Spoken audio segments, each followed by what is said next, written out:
Hey, this is Dave Brenner, guitar player for Theory of a Deadman. You're listening to GeekCast Radio Network.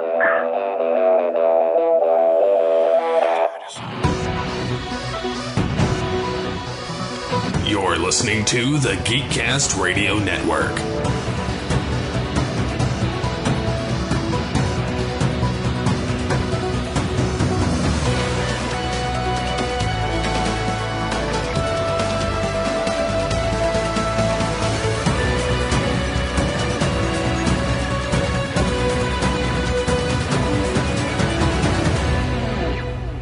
Unleash the geek in you. Get in, get in, get in, get in line. Get in, get in, get in, get in line. Hello and welcome to GeekCast Radio. This is episode 320. Can you believe it, folks? We've been online for 14 years with the network and with the podcast and all that stuff, and we have reached 320 episodes. This actually was supposed to be episode 317 because I actually wanted to release it on March 17th. When the album came out, but we are here a few months later, and we're going to be talking about Theory of a Deadman's Dinosaur, which I feel like a dinosaur these days. Joining me once, sort of, almost as always, with the Theory of a Deadman talk is Jesse, a.k.a. Matrix Prime. Hello, sir. How are you? Hello. Not too bad. About yourself? I'm pretty good. Pretty good. I can complain, but it's not worth it. I need to let people know that the reason this has taken months to record is because I literally just finished listening to this album this morning. He doesn't have music services, folks. He doesn't, and I'm like, look, they have a YouTube playlist for the whole thing. It is what it is. But we're here now. We're doing it. It's awesome. It's fun. It is what it is. But yeah, no, you and I have been covering theory stuff for the longest time. I told my story back on your podcast. I don't even know what number that was. One of my favorite songs of theirs was Not Meant to Be, because it was sort of like a pivotal moment in my life in a relationship that I was in. Yeah. And just with that relationship, it just felt like the song was like tied in perfectly with how my relationship was going. So. Yep. Yeah, Not Meant to Be was off the Scars and Souvenirs album from 2008. And actually, it's funny you say that because that song just came up on my Spotify the other day. I kid you not. I was actually just listening to it right before I jumped on Skype here. So that's awesome. So yes, Dinosaur is their 8th studio album, released March 17th, 2023, and I don't know what's going on with these guys, but they've had some interesting albums the last 3 albums. I don't remember if we covered Say Nothing or Wake Up Call, but man, woof. And yeah, it's been interesting times. I liked both of those albums. I didn't like all the songs on both of them, but I liked some of them. But with this one, I wasn't sure what to expect, and I think my biggest surprise is that the album is only 34 minutes and 14 seconds long with 10 songs, and I'm like, only a half an hour, really? Yeah, that's a very short album, roughly 3 minutes per song. So yeah, I don't think they have a song on this album that's over 2.5, 3 minutes. I really don't. The music videos are a little bit longer. Yeah, But yeah, when you're actually listening to the songs on the album itself, they are very short, which I guess makes for good radio play, right? Yep. Assuming you find a station that's playing. Radio? What's that? I don't know what that is anymore. Well, that's true. I guess I should jump in here for just a second. Now, you had mentioned that I don't have any streaming services for music. That's absolutely 100% true. I do subscribe to SiriusXM. There are certain channels on there that I absolutely love, Pop Rocks being one of them. But when I listen to something in the car, right, if I'm driving around, I'm typically listening to local radio. Mm-hmm. There is, where I'm at, there is a pretty good or decent, I guess I'll say, a decent rock station. But there are a number of different rock stations that I like listening to kind of around Michigan. So I'll either download their app or I'll just play it through the browser on my phone, and I'll listen to them when I'm driving. But yeah, typically that's what I'm listening to is a local. It's either immediately local or just kind of within the vicinity of Michigan, which is where I live, to different rock stations there. Or like I said, I'm listening to the Sirius XM app. So I don't subscribe to any service. So in terms of playing, albums or different playlists, that's not typically something that I do. So in order to listen to this, right, you found a playlist for me on YouTube. That's how I came to listen to all of these. But I will say there are a couple of them from this album that I have heard on the local rock station. Dinosaur being one of them. I think that's the one that I've heard the most. Yeah. It's gotten the most radio play. And then I think Two of Us I've also heard on the local rock station as well. Whatever happened to humanity? Have we driven ourselves to insanity? We are human waste in a race to the finish. Now we know that we're all gonna get it. Yeah, I think without fully I have the track list here, but without looking at, this is a single, that's a single. Dinosaur was the first single I know, Ambulance was the second one, and then Two of Us Stuck was the third single. I don't know. I think Sideways was the fourth one, maybe. I'm not sure. So we got Dinosaur, Medusa, Stone, Sick, Two of Us, Stuck, Ambulance, Sideways, Get in Line, Head in the Clouds, Hearts Too Wild, and Summer Song. And yes, I think there's only one other album in their entire release of discography for albums that is just 2 minutes longer than this. Every other album they've done is either 44 minutes, 46 minutes, but there's we're just going to shave off, 10 minutes. And look, they're musicians. They've been doing this for over 21 years this year, because last year was the 20th anniversary of when the debut came out. Did the debut? I know Invisible Man hit. Yeah, that's right.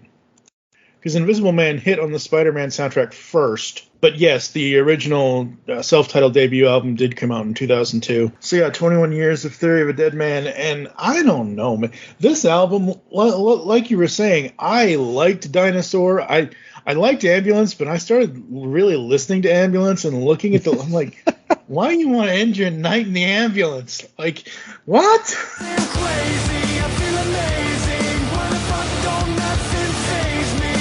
Red lights flashing while we dance. Gonna end the night in an ambulance. Well, Party song. Yeah, so there's like a general. I guess let me step back for just a second. So you were just mentioning, right, the shortened tracks, right? Because you said this is just over 36 minutes, around 36 minutes. 34:14, but yeah. So in looking at the lyrics to the song Dinosaur, and we can get into themes if you want to in a few minutes here, but I'm just wondering if kind of the theme of that particular song kind of plays into the length of this track, or sorry, the length of the album in total, and I guess altogether the tracks themselves. I'm wondering if it's lack of attention span, maybe the hope for radio play, like I mentioned before. But I'm just wondering if it comes down or boils down to the lack of attention spans that people have nowadays, right? With social media that's out there, especially if you watch the music video for this album, for this track. I'm just wondering if it's right, because I know social media has diminished our attention spans. We're constantly on there. We're hitting it to find out what the next thing is, and we can't really focus on much of anything. And I say that as someone who works on the web 5 days a week, and social media is part of that. Mm-hmm. And I can tell you my attention span is just shot. So. My attention span is shot, but it's not shot in the way that you're it's more of if I want to discuss something with you or with anyone, or if I'm going to do an album or a comic or a movie, I need to watch the movie literally right before we record a podcast, because if I watch a movie tonight and I'm not recording a show until 2 days from now, I will have to watch the movie again 2 hours before the recording, so I can. That's my attention span. Whereas I understand what you're saying about, and you're absolutely right, but I don't know. I mean, Like, even if I sit down, right, and not if I'm going to the movie theater, because if I'm going to the movie theater and I've spent all the money, I'm not going to sit there and stare at my phone. Plus, I know people around me are going to be pissed that my phone's lighting up. But if I'm sitting at home watching a movie or watching a TV show that I'm really interested in viewing, I'll find myself like pulling up my phone, and it's like, oh, I've been using this as like a second screen. Sometimes I'll be looking up stuff about the show that I'm watching and not really paying attention to what's on TV, or I'll like pull up Reddit and I'm like, well, I'm just, this is kind of on in the background and I am listening to it, but I'm also focusing here on my phone. So I have to be conscious of like putting my phone away so I can't reach it if I want to focus on something. Usually By that point, if I need to focus on something, I usually make sure my phone's at like 20% and it needs to charge. So that way I throw it on the charger. I'm not kidding, dude. I will wipe my battery down to 20% just to make sure if I need to do something that I just throw it on the charger and forget about it until it's charged again, because I don't consume content the way I used to. Yeah. Before I started podcasting 15 years ago, I would watch stuff and enjoy stuff and want to talk. That's the whole point of podcast. You watch something or you listen to something, you come on, you talk about it, whatever, which is what we're doing here. But it's one of those things where I don't consume the and the fact that we call it content now versus a TV show or an album or what is right. A whole other, I whatever. use you for that, yeah. Yep, exactly. But it's one of those things where I consume content in order to be able to talk about it. Like half the time, I'm not watching like comedy, any kind of I don't watch any kind of comedy shows. I basically have true crime on in the background while I'm playing games on my phone. Like I don't really like do anything with I mean, it's either that or I'm sitting here, blaring music off of Spotify. And the reason why I love Spotify is because, and I don't mind paying for it, is because no ads, as much as I love radio DJs and all that, I grew up on listening to radio and all that, but like it's my music when I want it, whenever I want it. I don't have to worry about anything. Kind of thing. So that's another reason I know this is a side tangent, but that's another reason I don't like those music streaming services, is because, right, it's using an algorithm to just come up with whatever it thinks that I like, but it's one continuous thing. That's why I have a hard time with like something like Netflix, where it's like this endless sea of content. It's like, I don't want to pick something. I want it to be picked for me. So when I'm listening to like local radio, right, the DJs are picking it. They're creating the playlist. Or if I'm watching like just broadcast TV, right, it's some executive has already decided what's going to be on. If I want to watch it, I'll sit down and watch it. If I'm not interested in it, I'll just go on to something else. But that's another reason that I'm not a big fan of the streaming music services, because it's just like this endless thing. I do like interruptions. I do like hearing the DJs. I am a big fan of advertisements, believe it or not. I don't actually like it, interrupting the music, but I do enjoy advertising and advertisements, whether it's local or if it's like national type brands. That is something that I'm a big fan of. In particular, because I grew up in the 80s, I'm a big fan of like 80s type commercials. Sometimes I'll even go to YouTube just to watch those, because I'm a big fan of advertisement in general. But when you go to like the streaming services, that is something that you lose out on, which is another big reason that I do like listening to something that has a DJ. Even with something like SiriusXM, where I pay for it and the music stations at least don't have advertisements, they do have interruptions with DJs. Yeah, and that's fine. But yeah, I mean, for me, I've had, because I used to purchase all of my music back when I was an Apple fanboy. I used to purchase all of my music on iTunes and everything else. And when I did that, I created this favorites playlist that I've had since 2006.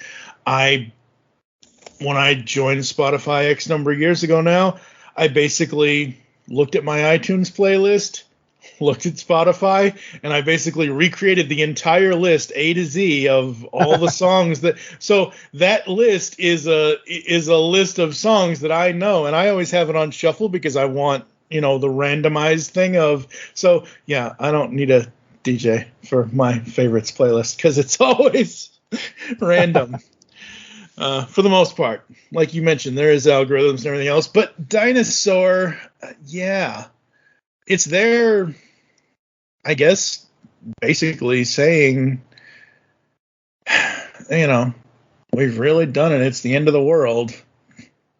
Yes, I mean, there's a overall theme that I saw in listening to this, reading the lyrics, and then I actually went back and watched the music video. Yep. And to me, it seems like, especially when you watch the music video, it seems like the overall theme is like destruction of humanity. Yep. Essentially, humanity is going down the wrong path. And especially like when you get to the very end. So when you get to the end of the music video, for those that haven't seen it, so Tyler wakes up at a diner counter. Like the entire band is like at this diner.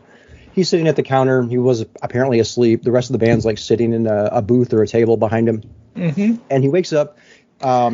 We come to find out that everything we just saw in the music video was essentially his dream. But then he looks over. He sees the rest of the band at a table behind him. And then I think it's another customer is at the counter along with him, kind of a couple seats down. And there is a person dressed up in a dinosaur costume, one of those T-Rex costumes. And the customer is trying to take a selfie with her, the dinosaur, and her phone. And it just kind of cuts back to Tyler, and he just kind of like has this like weird smile, kind of shrug on his face. And it's essentially like that's essentially what we're coming down to, right? The humanity is now just only cares about what I can post on social media.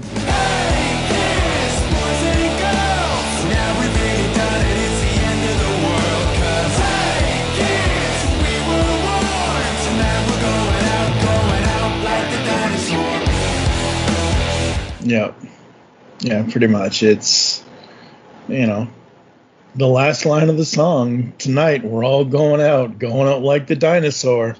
I mean, I give these guys huge amounts of props on stuff of some of the songs, because some of the stuff they've done over the years has been really interesting. Like, I was not expecting this album, this track to start with like him whispering dinosaur. Like, that was just so cool.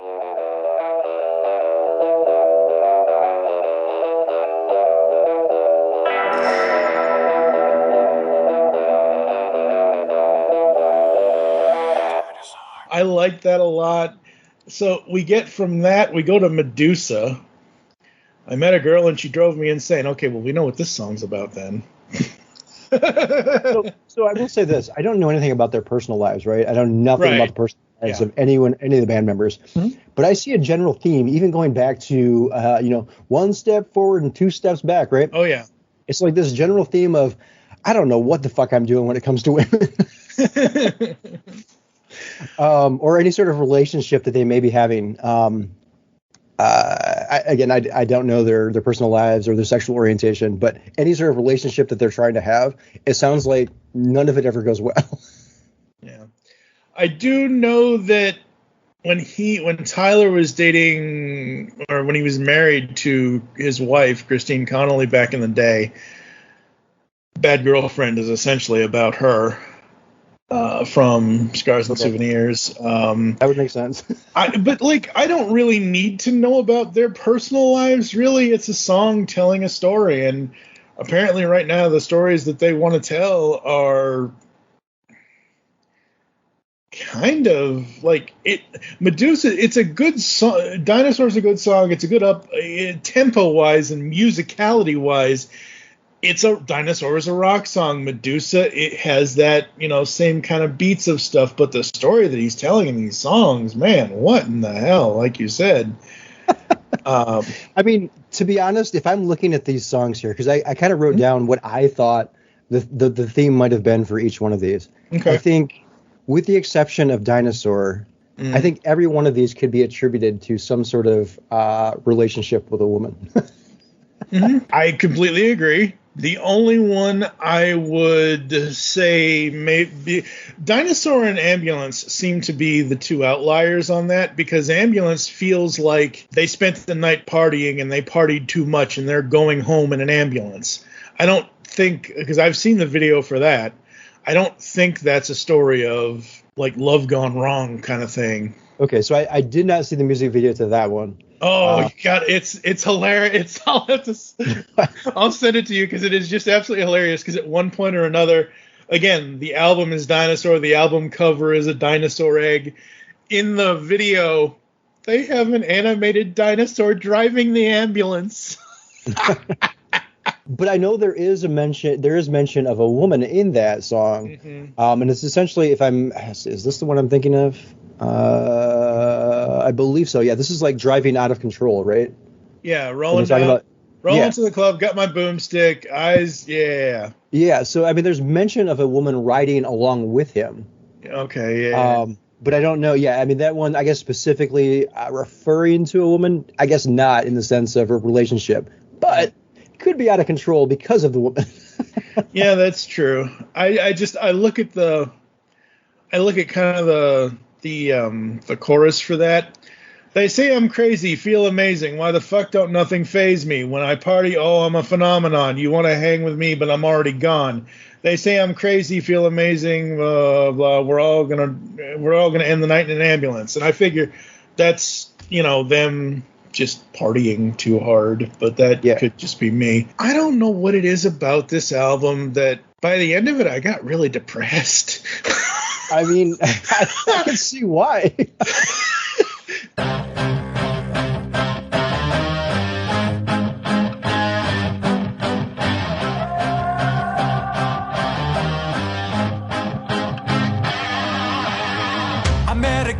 She drove me insane. She'd use me and abuse me, then throw me away. A broken man, impossible to charm her. Got me popping pills, got me praying to Madonna.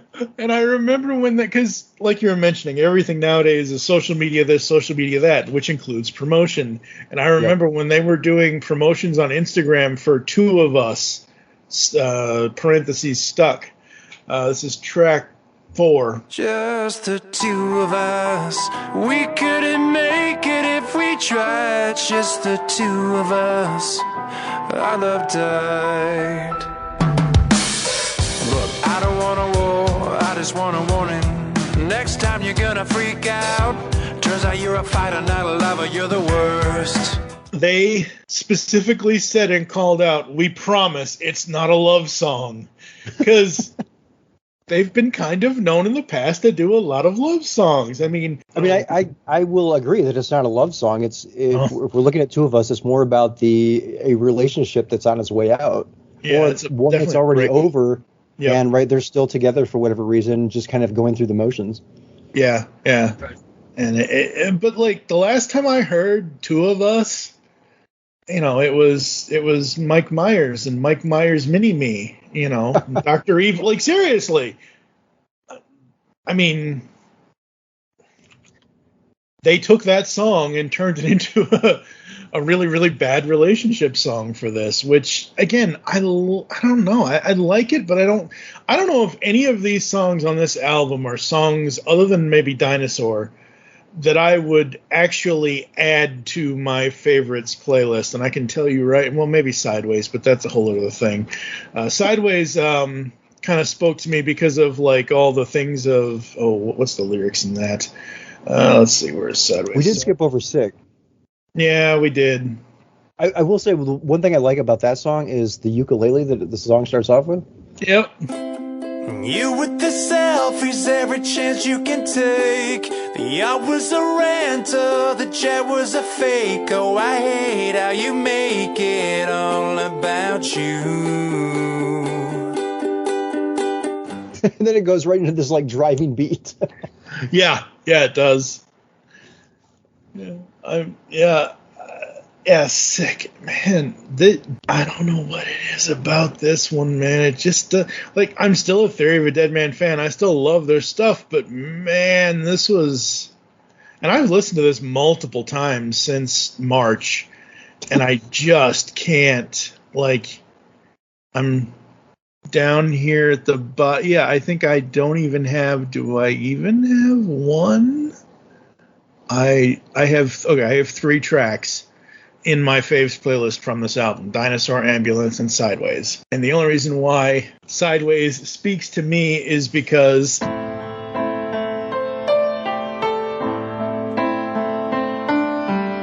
floor, the ceiling, the floor. I don't know what's up or down no more. Lightheaded, these migraine lights. Taking pills to fucking sleep at night. I'm alone and alone is nice. Look at what I've gone through in the last 2 years with losing my wife, having to basically move across the. Yeah, I'm there. I'm definitely sideways. I'm doing the best I can and everything else, but like that's why that song kind of, and for just 10 songs, I don't know. Like you said, Sick it's an interest. I don't even know how I could rearrange these, but these songs, even though it's only 10 songs, it's like they did these so well in the track listing, and tracking a track list is so important of how you want your album or your whatever to flow, and it does flow. It doesn't necessarily flow in a good way, but it flows to the point of where the songs carry you from each one to the other, which if you switch this around, I don't know how that would sound. I think Sick and then Two of Us are very similar in terms of like overall theme. Yeah. So what I wrote down here was for Sick, I said another song about a woman. Surprise, surprise. Yeah. I said tired of being with the person you're with. I mean, if you look at some of the lyrics here, like, I mean, it starts right off with, so, and this kind of goes back to what I was talking about with Dinosaur, and like, right, humanity's doomed. We only really give a shit about social media. It says, you with the selfies every chance you can take. Right. So, I mean, the song immediately starts off with that. And then it goes on to say, right, sick of the face that you put on every day. Are you tired of trying so hard all the time? And I'm so sick of you. You must be sick of you too. So, I mean, yeah, it's just like, that to me is talking about putting on the fake face that everyone does, right? If you look at social media, it's like, oh, everyone's super happy, right? Because you're only posting the happy stuff, right? But clearly that's not, every waking moment of every day of every person's life. And that's it seems like that's what it's speaking to me. I mean, yeah, you're absolutely right. It is. That's what it is saying. And look, I try my best to make it, the best. Each new day is the best new day kind of thing. But there are plenty of times where I'm just like, this day's done. Like, I just can't. Right, I mean, even on your best days, right? Like if you're having even the best day of your life, there's probably something, one or two things that's probably like, oh, right, I wish this would have gone better, or I wish I could have done this better myself, or something like that. There's one single day in your life where everything goes exactly according to plan or exactly the way you want it. Yeah.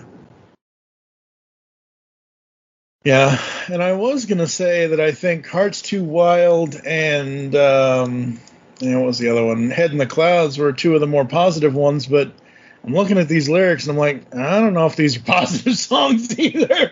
I'm trying to find a positive out of this album, and like I said, I like certain songs, but So Head in the Clouds, to me, it's a much slower, more poppy type song. So I don't think you would ever hear this.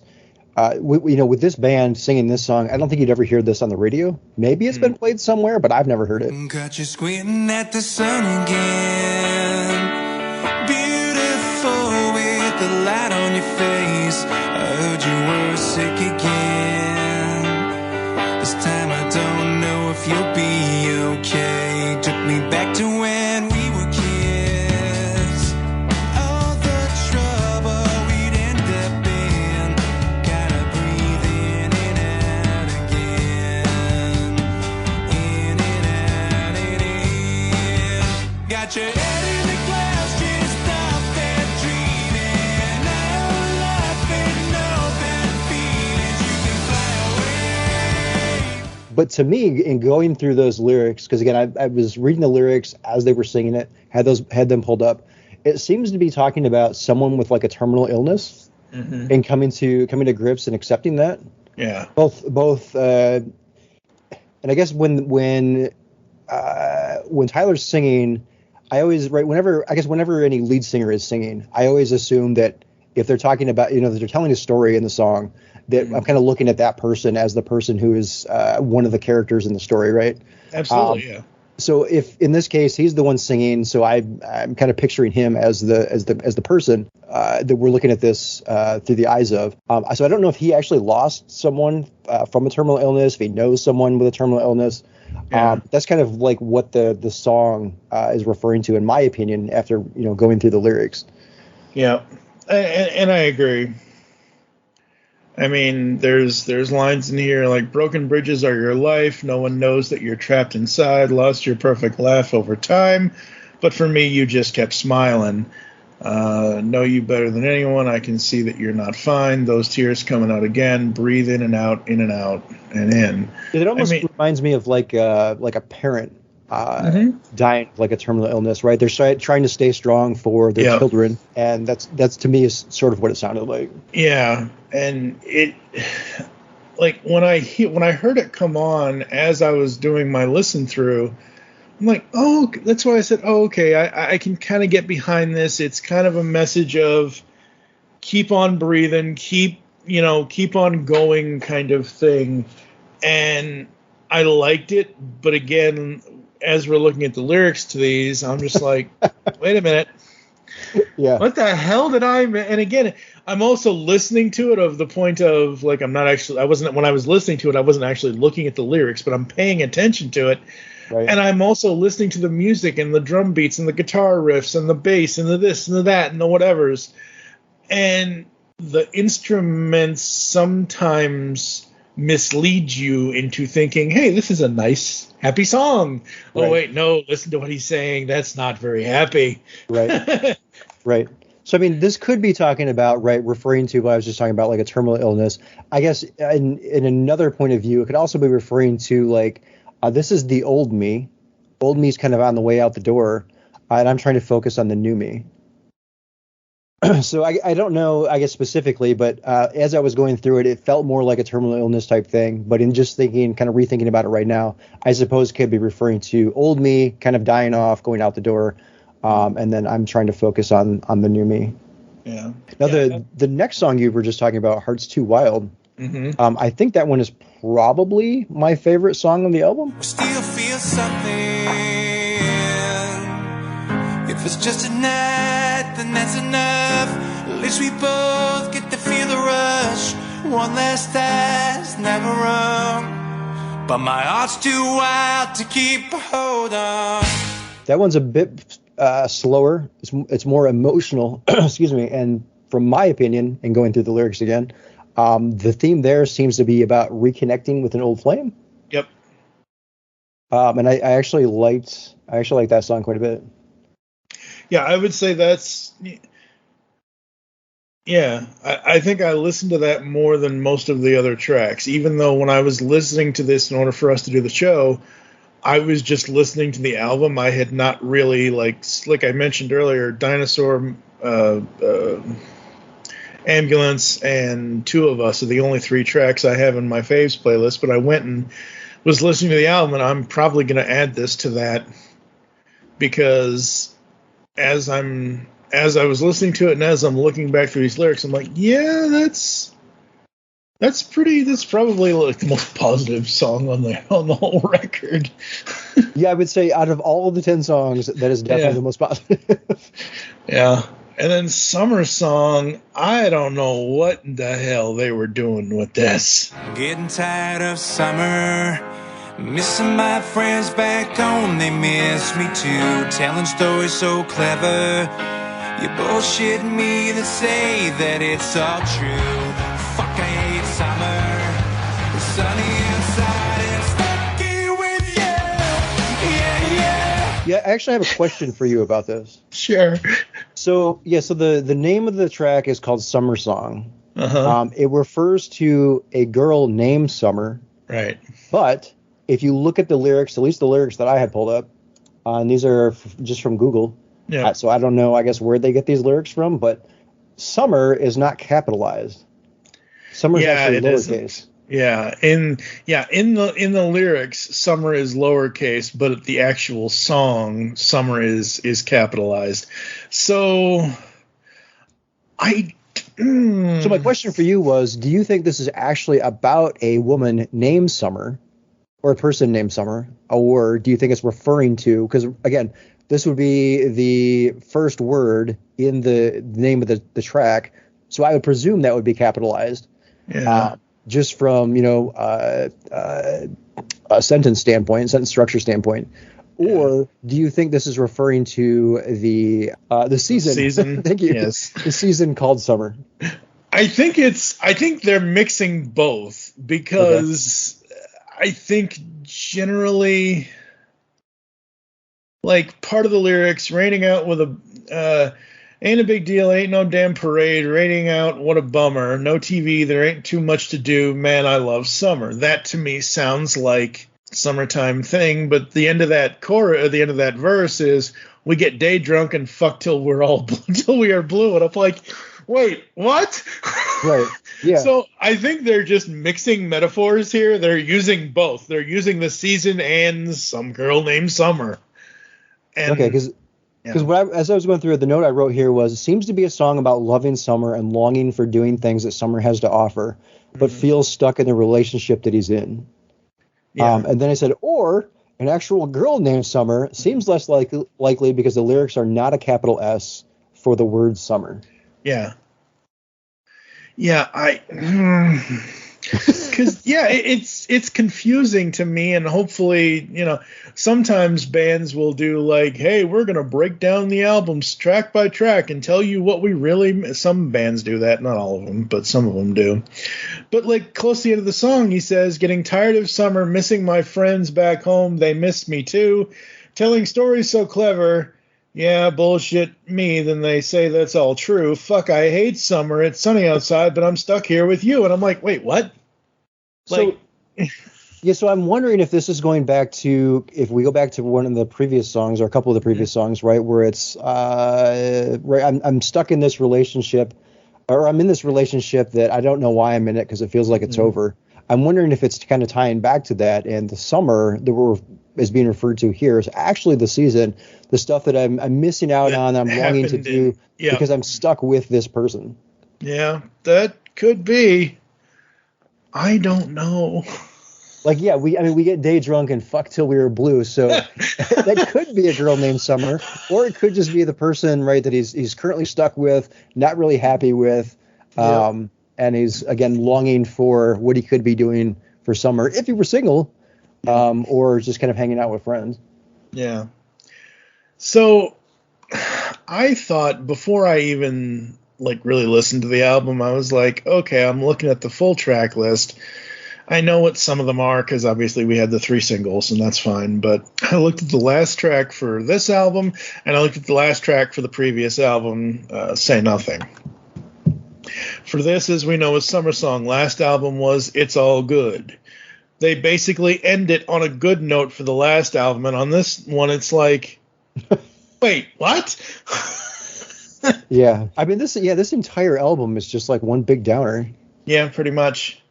And it's most likely an album I most likely will probably never listen to on a whole again. Looking at their discography, the 8 albums, I'd probably say this is the last of the 8. If I had to choose, if you put me on an island with nobody else and you say I have one out, I ain't picking Dinosaur, I can tell you that. Right. Because then you would have absolutely no hope for getting off that island. So. Nope, not at all. Anything else you want to bring up about Dinosaur? I guess overall, so knowing what I know about the band, just in terms of the songs that I'm most familiar with them I'm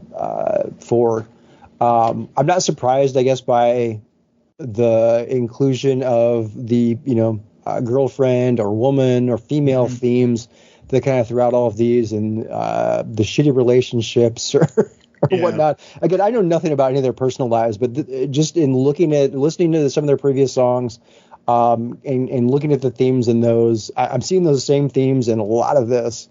And then, overall, it just seems like a very downer of an album.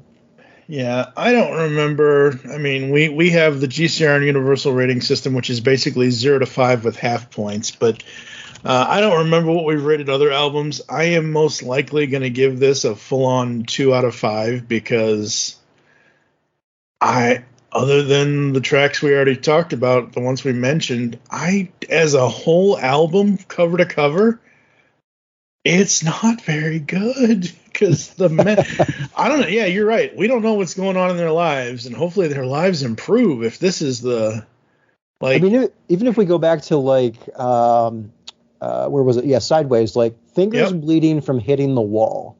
Right. It's talking about taking pills for to sleep. Mm-hmm. Going sideways, fucked up in the head. Right. I mean, all of this you can contribute to shit relationships that ended poorly.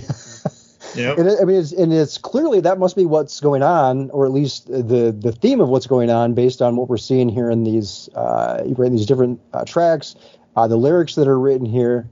Again, is this actually going on in their lives? I have no idea, but it's a common theme that I've seen in their tracks for quite a while now. Yeah. So it just seems like they can't hold relationships together, and they don't really seem to end well for them. And in turn, right, with this album, it just seems like it's really starting to mess them up. Yeah. I mean, like with the title track with Dinosaur, I kind of see that's just like, hey, look, the world's gone to shit and we're all going extinct like the dinosaur. That's a easy message, and that's fine. That's all right. That's whatever. But the rest of them, man, like. And the one we kind of skipped over this one, so Get In Line. To me, overall, I don't know what the theme of that song is. I haven't come up with a conclusion on that yet. But I'm wondering. I want to throw this to you as a question. Mm-hmm. Do you think there's a portion in the song, and I'll read the lyrics here. I'm wondering if this is referring to, right? So I've had all this shit luck with women, and now I'm maybe turning to prostitution. So there's this section here where it says, "Driven by the devil, yeah, I gotta be. Your holy water burned a hole through me. You're faking love while you're hating me. You turned evil into fantasy, preaching fear till they're paralyzed, and they fucking buy it every time." Boy, let's see. I mean, he's talking about like he's possessed with the devil, and the holy water didn't help. I mean, it's kind of like a day in church, isn't it? I don't know. I don't go to church. But to me, that really stood out is specifically like you're faking love, right? So obviously that's what a prostitute would do, because they're really only there for the money. While you're hating me, right? They're there to make money, right? They're probably not really enjoying what's going on. They're just there for the money. So while you're hating me, you turned evil into fantasy. Yeah. That to me seems like right up that alley there. And then, and then they fucking buy it every time. Obviously, the buy could refer to specifically sex in this case, or it could just be, I guess it could be referring to something else. But I took that entire section as and I got this with a question mark here, as I'm like, prostitution? I'm like, what's going on here? Again, I think they're going with multiple themes in these songs, because the end of it, or not the very end of it, but before the next get in line part of the chorus. So just keep falling for that lie and get in line. Basically, those lines basically mean to me is that just keep going for the lie, keep getting in. You know, you keep following a certain thing. You know, it's like. Do these guys have drug problems? It could be a line of cocaine. Could be. Yeah. Yeah, it could be. I don't know. This. But I mean, I would agree with you. Like overall, this is not an uplifting album, right? This is very much a downer. Yeah. And in terms of your rating, I would probably agree with you. Like I said, I think the song that stands out for me is "Hearts Too Wild." Yep. I don't think it's one you'll probably ever hear on the radio, at least not like commercial radio. You may hear it on like Sirius XM. You may hear it on like the streaming services, but I don't think you would hear it on commercial radio. But that's, in my opinion, that's one you should at least check out. Yep, absolutely. I completely agree. It's kind of funny because Dinosaur is the longest song at 3 minutes, 48 seconds. Summer Song is the shortest song at 2 minutes, 33 seconds.